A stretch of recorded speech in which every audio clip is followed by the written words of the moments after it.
Testing. My name is Shane MacDougall. I am presenting McAfee Secure, trustguard, and trustmarks in general, a hacker's best friend.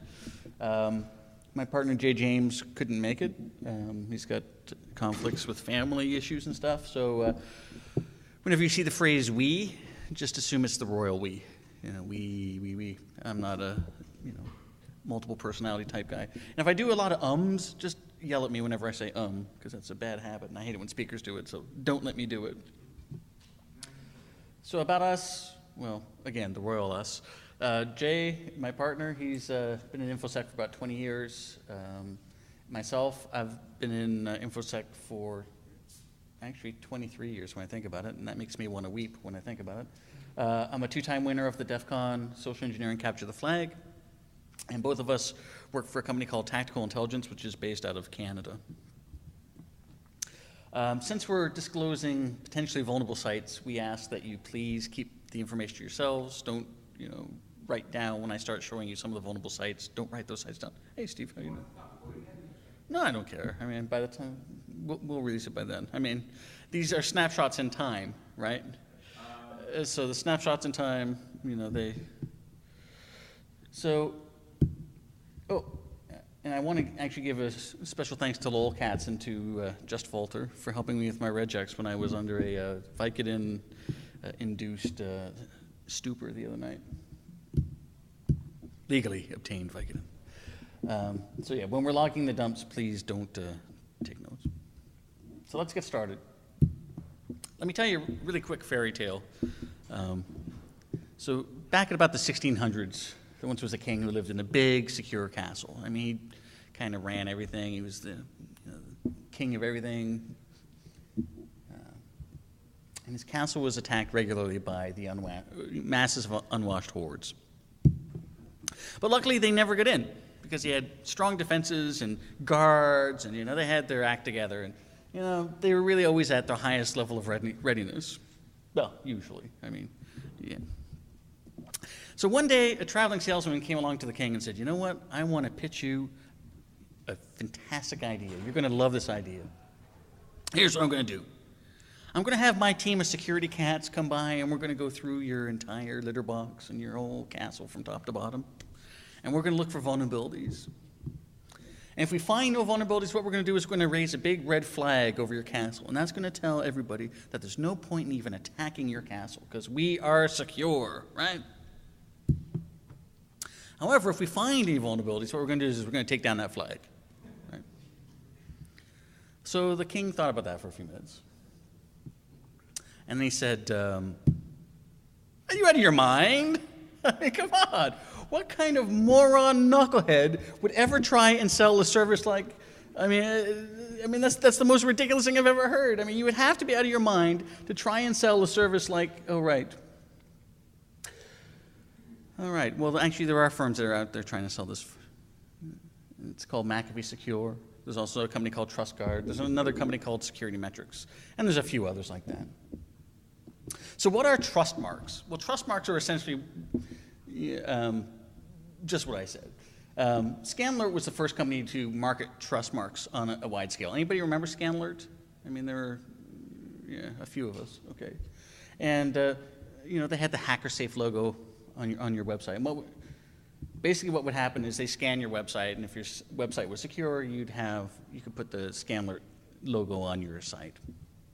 And in 2007, it was acquired by McAfee for $51 million in cash.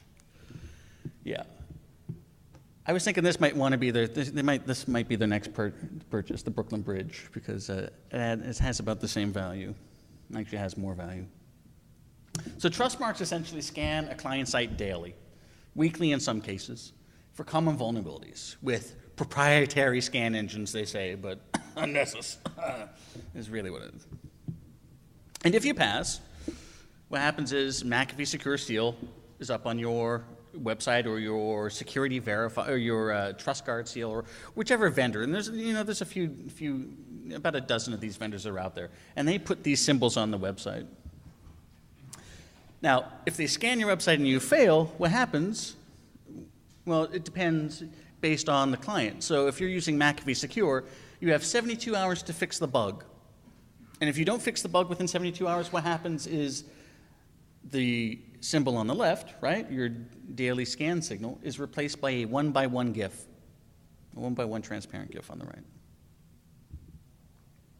And taking it straight from the McAfee website, why has the McAfee Secure Trust Mark been removed from my website? Well, because you done screwed up, brother. McAfee temporarily revokes the McAfee Secure Trust Mark for any domain that fails to meet the McAfee Secure standard for over 72 hours, right? 3 days. McAfee Secure Trust Mark is temporarily replaced with a transparent GIF, and the domain name no longer appears in the directory of McAfee Secure sites. So if this occurs, log into the McAfee Secure Management Portal and view your vulnerabilities. So they say vulnerabilities at level 3, 4, or 5 cause the domain to fail McAfee Secure security standards. Once McAfee rescans a domain and you show that you've fixed your stuff and you're back in order, your trust mark appears again. So basically, for at least 3 days, your site can be vulnerable, and this is just for McAfee. There are other vendors that will say, oh, you got a week. You got a week. But for 3 days, you can be vulnerable, but they'll still display a trust mark saying that your site is secure. Anybody see a problem with that? Yeah, you're shopping on these. I mean, let's face it, 3 days is a lifetime on the intertubes, right? And technically, the day that if it goes off, the day you lose that GIF, or your trust mark, actually means you've been 4 days. So let's analyze trustguard. Trustguard is the #1 competitor to McAfee Secure. Yeah. So if you look at this,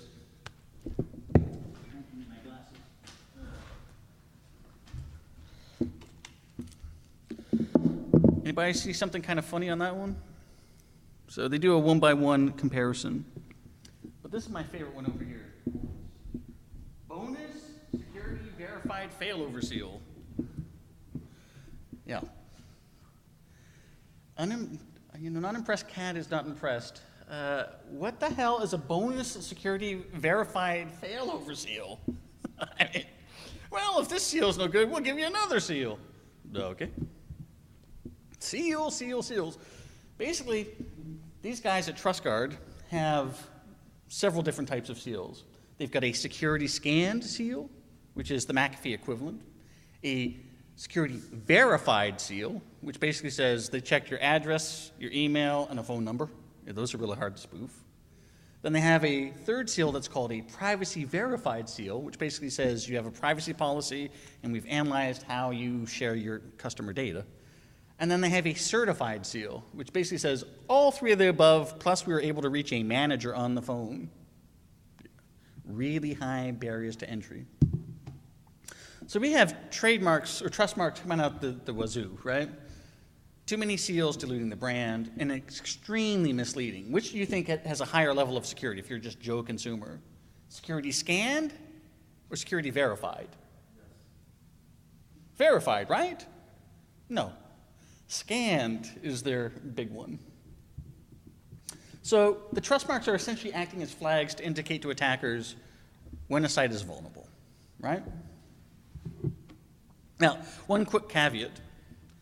At least for McAfee, they'll also pull your trust mark and convert to a one-by-one if you don't pay your bill or if the site is unreachable for 3 days.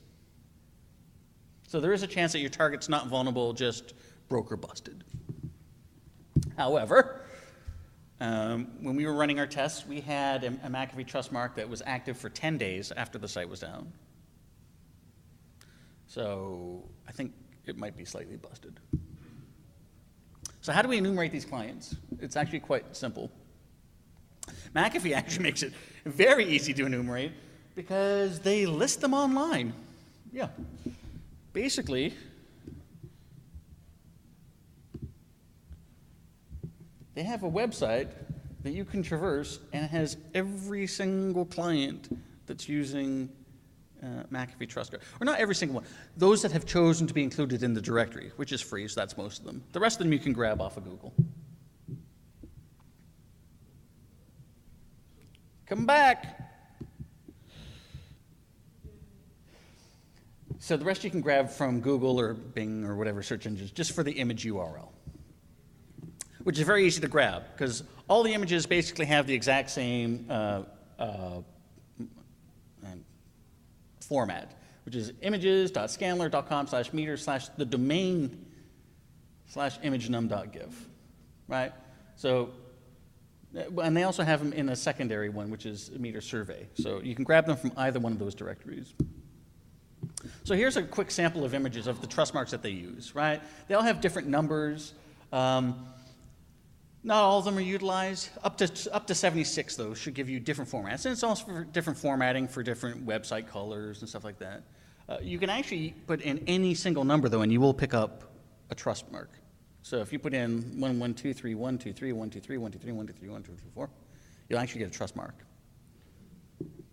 And the GIF is the same from client to client. So 3.gif for one client is going to be the exact same format for another client.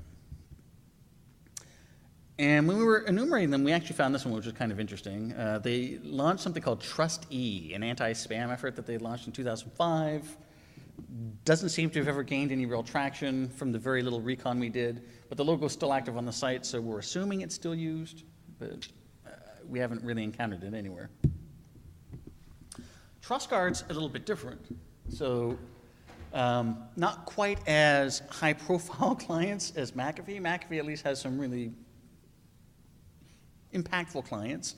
TrustGuard, on the other hand, has the ones that they advertise on their website saying, hey, check out our featured profile clients include NitMix, the head lice treatment and prevention client, BuyCatholic.com, BuyLDS.com, which I guess given Mitt Romney might be seeing a bump in traffic, MyFairyTaleBooks.com, and of course A-Chainsaw.com for all your chainsaw needs.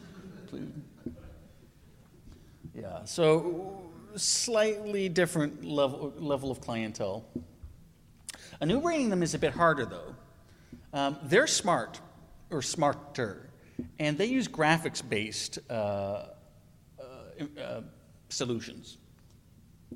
So when you're enumerating the McAfee client, you can actually grab text from the website. You can grab the domain name from the string. These guys are smarter. Instead of actually putting the domain name in, they put it into a GIF and put the GIF out. So you can still enumerate some stuff from the text, from the certificates directory, but the one-by-one vulnerability still exists. If the trust mark is being yanked, they make it a transparent one-by-one. And in the case of already having the security verified icon, what they do is, they'll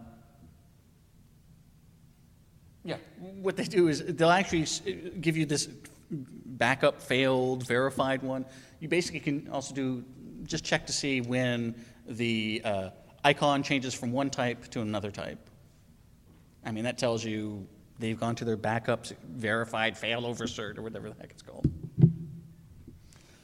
So to enumerate them, it's kind of funny. They use HTTPS, like it is just giving you any sort of protection. Secure.trustguard.com/seals. The seal number, then scanned, and then small or big. However, the seal number is kind of odd. It doesn't actually equate to the customer number. So if you're saying, well, this customer number in this directory is going to actually correlate to this seal, to this client, it doesn't actually work that way. So there's a bit of a kludge required. So if you click on a TrustGuard seal, it forwards you to this directory, securetrustguard.com/certificates.domain.com. And if you click on that link, it takes you to a page that displays all the seals that TrustGuard has. And they call this page the business card. And let me show you what that looks like. Okay?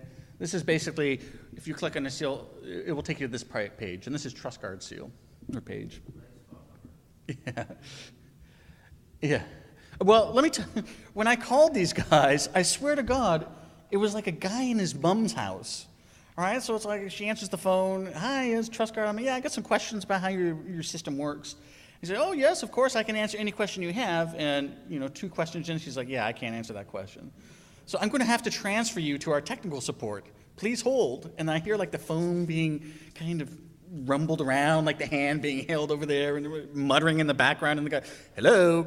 I swear to God, I don't know for sure, but if I was a betting man, it's some dude living in his mother's basement. Okay? Unless. Have you tried doing I haven't actually. I haven't. I really should have. Somebody do that while we're here, all right? But let me give you a real quick view. As you can see here, you can see the seals here. They have the trustguard. This is the security scan seal. So this is the McAfee version. And then the verified seal, then the privacy seal, and then the certified seal. I mean, real value added. They throw them to you, all four, for the same price. But as you can see, the domain name, actually grabbing the client name from this one's quite easy. But if they want to actually be smart and take the domain name out, the trust card, and put in some numeric thing so that you couldn't really just quickly grab and enumerate, what we wanted to do is we wanted to show how you would attack that anyway. So what we did, so this is the trust card. So to enumerate that, basically what happens is if you click on the client name, it takes you over to a client number that's in their rack CDN space, and it's quite easy to enumerate. So because they're graphical, they're a bit more difficult to enumerate. And like I said, you can certainly grab the domain name from the redirection and from the landing page. That's not hard. But like I said, if they want to obfuscate it and make it like some numeric thing so it wasn't a one-to-one relationship, we kind of want to do proof of concept. So what we did was at first we started to do an OCR attack on the little teeny tiny seal that I showed you. But the seals are too small to actually grab and process text reliably. So our hit rate was lower than 20%. But then I went, oh yeah, duh, the big business card. So what we do is we grab that, we slice it into, we extract the name from it, and then we process it. It's still not perfect right now. We only have about 85% accuracy rate. It's still way more accurate than working off the original seal. And with a little bit more image munging, we expect to get it to 100% accuracy. But anything that falls out of the OCR is still readable by humans. We just can't automate it. So obviously we see the problems with the McAfee certs. We have the same problems with trustguard. The failover cert, I mean, ridiculous. Misleading and confusing certs, like I said, verified and scanned, kind of ridiculous. Incorrectly configured certs, I'm going to show you a bunch of these. The one-by-one detection flaw is still there, and of course, they actually throw that extra flag in, which is when it goes from scanned to verified. And they have a week-long window. So basically, when a flag goes from visible to a one-by-one, that means they've been vulnerable for 8 days. So I did a sampling of them, and as you can see, some problems. So these are certs from the future. So on July 20th, I grabbed these certs. And I don't know if you can see the problem, but yeah. We got guys that are valid through October 12th. October 18th, yeah. Yeah, you're secure into the future. That's pretty, so I guess they have like Kresgen or some psychic site that's going, you will not get breached for 3 months.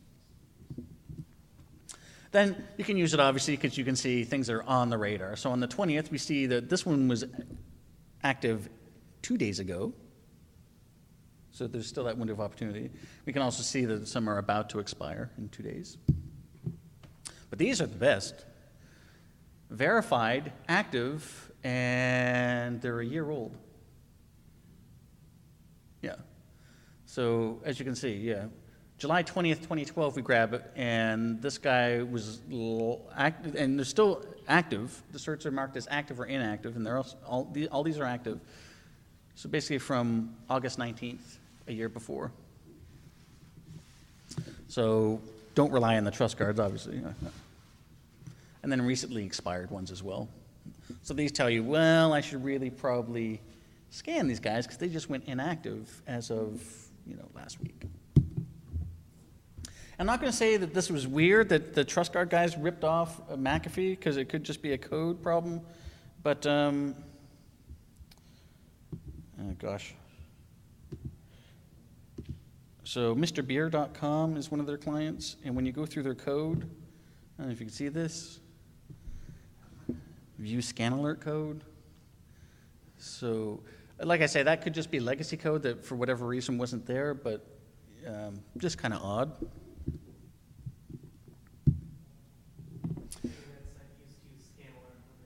That's what I'm thinking, maybe. It could be legacy code. We found it in a couple sites, so, So what we did to exploit this vulnerability is we wrote something called Oisis, and Oisis was the Greek goddess of misery. So we figured, yeah, that's pretty appropriate. And Oisis is currently a collection of site-specific Perl scripts. That's right, people, Perl scripts. Eat it. I don't care, you haters. All you Python freaks, take it outside. So the modules of interest that we used, www mechanize, netping, image size, image grab, image magic, and our OCR we did with Tesseract and OCR, PDF OCR2. Those were the libraries, or the modules. And basically we broke them down into two site-specific engines, one for McAfee and one for trustguard. And the McAfee scripts we wrote into basically a harvest.pl, which grabs the URLs from McAfee and the various search engines, and then engine, which actually does the main chunk of work. And what engine does is it basically reads in the trust marks, checks the image size. If it's a 1x1, grabs the first 25 image GIFs in the directory, just to make sure that it wasn't a fluke. If they're all 1x1, then we ping the site to actually make sure the site's up, because if it's down, that's one of the reasons that the trust marks go away. And if it is up, then the system's either vulnerable or they didn't pay their bill. And we'll show you in a few minutes why that's important. And we're currently adding to the script a centralized package with a GUI and a scan delta creation with attack optimization. Basically what that will do is we'll say, well, for the last 5, since you have 3 days and then it disappears, we're putting 5 days of attack logs in. Basically, we grab the scans that come in from the various vendors, we put them into an attack package, and then we create the deltas.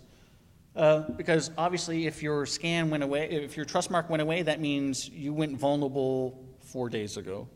So what was the delta from day 4 and day 5? That's probably, not always, but probably the vulnerability that the site is open to. So we prioritize that attack. That's the packet that we launch first. If that doesn't work, then we go through the regular attack packages.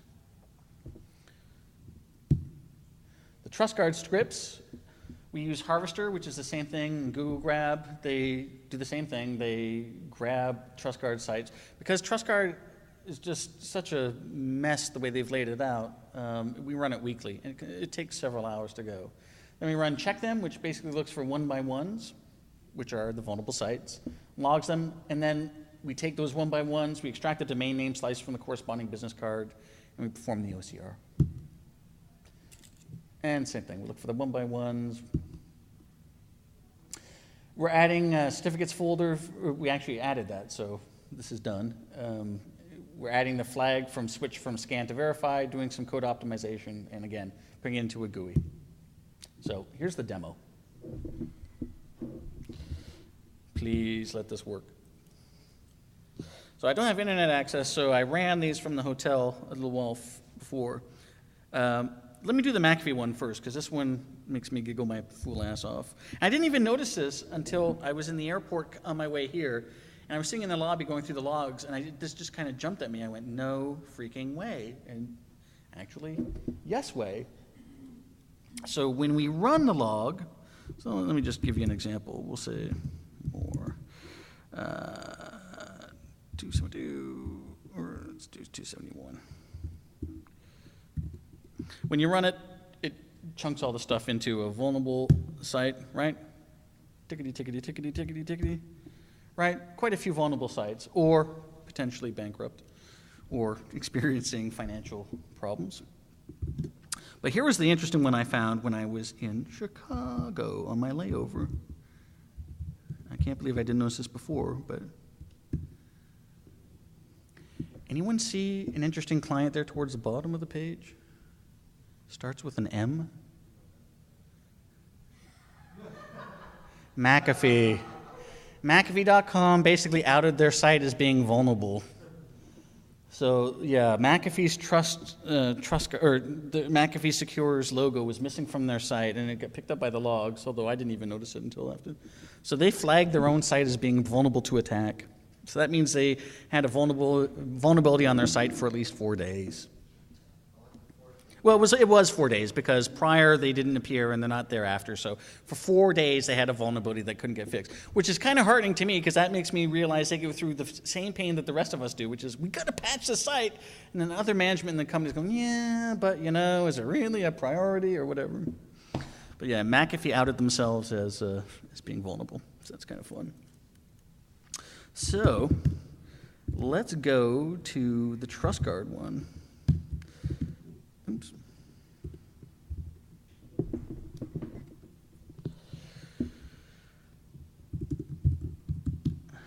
All right, so I'm having a real hard time reading this. All right, so let's do this. This is a quick demo. We'll say on day 271. It's going to run really quick. So we're looking for the 1x1s. It goes through all the URLs from the trustguard site. It goes really quick. Pro for the win. Done. And it's created everything goes into a file, vulnerable.txt. Why can I never remember the right extract names?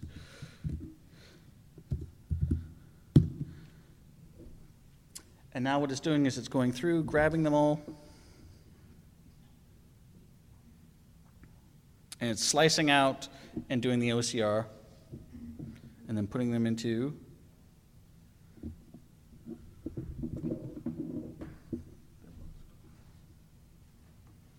okay, we're done.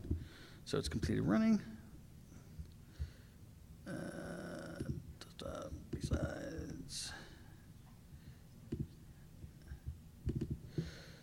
271. Just don't want my porn to pop up. All right. So as you can see, anything that has a crop.tif is something that's been flagged as vulnerable. So as you see, we take out CPR care. So unfortunately, it's kind of cropped my screen because of the weirdness of the projector here. So let me make this a bit so it fits on my screen. Yeah, let's do it this way.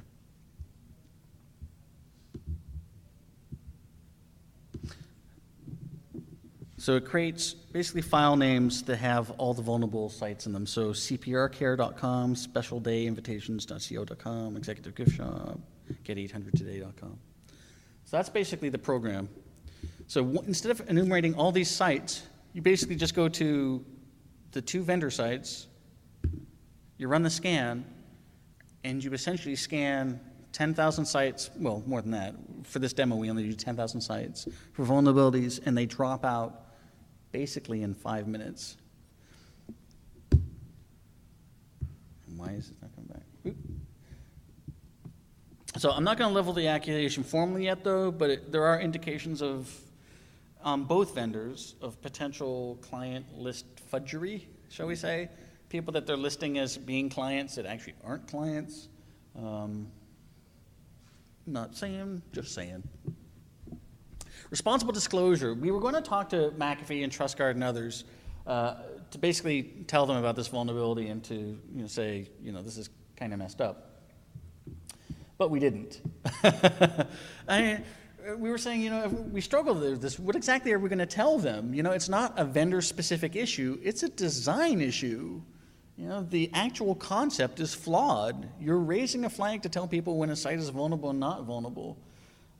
We can certainly alert trustguard to their MUN certs. I'm pretty sure they know about it, though. I mean, the conversations I had with them on the phone did not give me the warm fuzzies that they really care about security so much as getting people in the door. I mean, if you're going to have failover bonus certs or whatever the hell you call them, I mean, that kind of takes the whole point of the cert out. That's basically it. Any questions, comments, donations? Please feel free to ask. Anybody?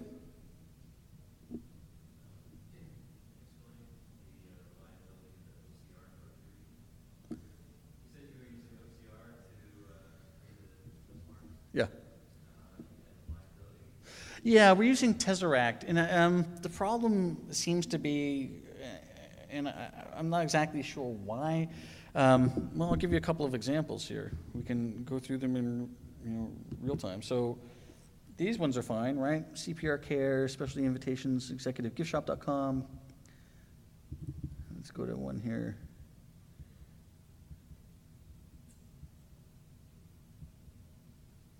All right, so here's one. That's orthodoxsource.com, but for whatever reason, it's parsing it out as ORL::thodox.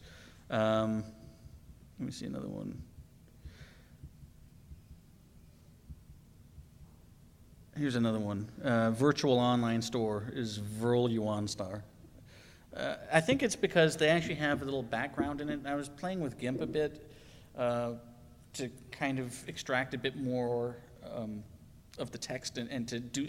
I was playing a bit with the contrast and stuff like that, and some of the libraries to extract color and things like that of the background. Not exactly sure. I mean, a lot of the vulnerabilities too, or a lot of the errors I still could fix too, because I'll show you one like, it should be here soon. Right, so allaboutblindsandshutters.com. Well, the shutters, the S became an A. The S dot became an A. So what I think I could do to increase the efficiency is to actually scale it up. And there's also another part on the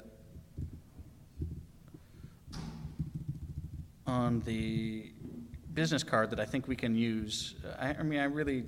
This was more for proof of concept. It's not like it's something we're going to release. But what I was thinking is I actually might start going after the verified email part and just grab it out of there. Although, again, I really think what's happening is because of the background image.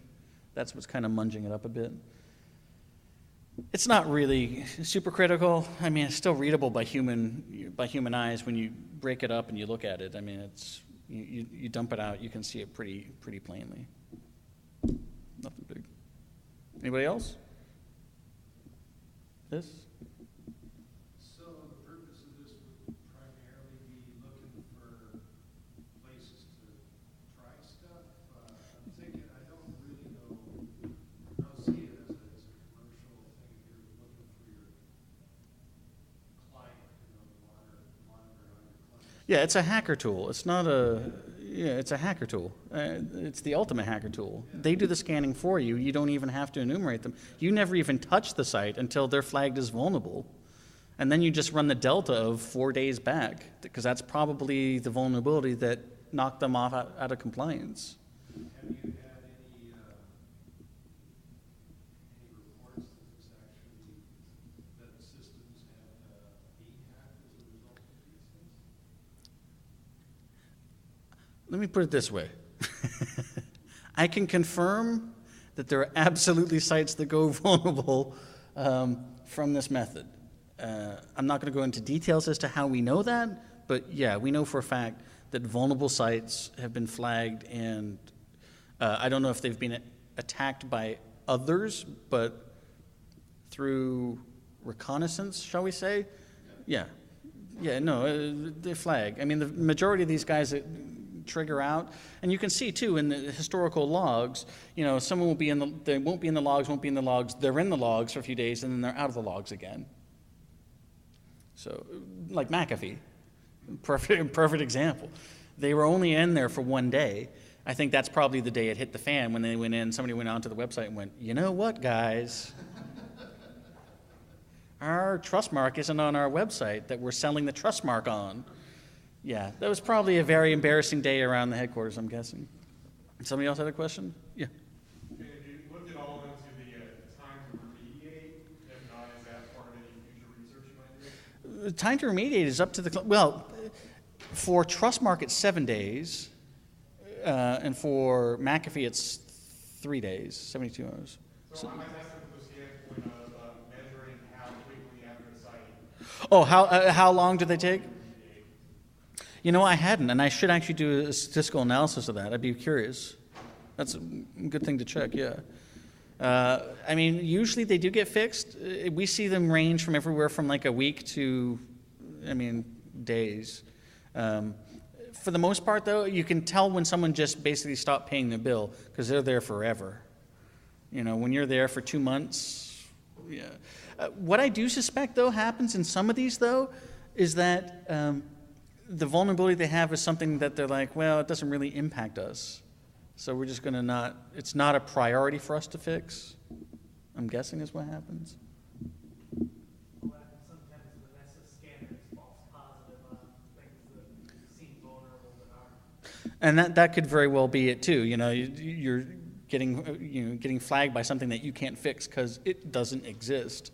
I'm not sure how they actually address that within their back end. I'm sure they have some sort of database exception. But I can tell you from personal experience, though, for the most part, when something was flagged as being a vulnerable site, it was a vulnerable site. I mean, sometimes it was. Obviously, they just didn't pay their bill. Occasionally, it was the site was down. But for the most part, when they show up in this, they're vulnerable. Anybody else? Sorry? You said that they are vulnerable, but can you give me some examples of the type of bugs that you found? And the main reason is, I'm wondering if there's a way for you to, you detect that they are vulnerable to something. This bot should be issuing some updates and you don't know what to begin what use their products. Well, we actually can identify for a lot of them, not all of them, but for a lot of them, just going back 4 days. Because, again, it depends. If it's Trustmark, you go back 8 days. But for a McAfee client, you go back 4 days, and we look at the Delta packets. Like I say, we collect the attack packets as we go because we're clients, so we can grab their attack packets. We go back and we grab the Delta of what was done on day 8, for McAfee, what was done on day 5, what was different from day 5 and day 4. That's usually the vulnerability. If something new rolls out, and you can actually see. Without even being a client, do you think there's enough public information to understand what new attacks were happening? I'm not sure how I would grab the. Well, sorry. Yeah, we can usually around the time that new vulnerabilities are released and people are writing exploits and they show up in the wild. That's one way you could do it without actually subscribing to them. We just wanted to subscribe to them because it was the easiest way to grab their attack traffic. TrustGuard, surprisingly, seems to have a bigger, and this was kind of a shocker to us, TrustGuard actually seems to have a bigger library of vulnerabilities than the McAfee one, which I found kind of odd. But yeah, I mean, it's quite easy to identify with a fairly high probability what the vulnerability is, just by going back X days plus 1. Anybody else? Yeah? How expensive was it to subscribe to their service? Not expensive at all. McAfee was free. They do a 1-month trial, and then you just throw it away, and then you start a new company.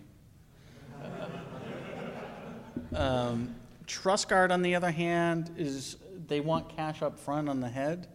And it's not cheap. It's like $1,000. But yeah, the McAfee one was my preferred because it's free. Like I say, you can just demo. Just here's my new domain, throw it out there. Anybody else? Thank you very much. I hope you enjoyed it.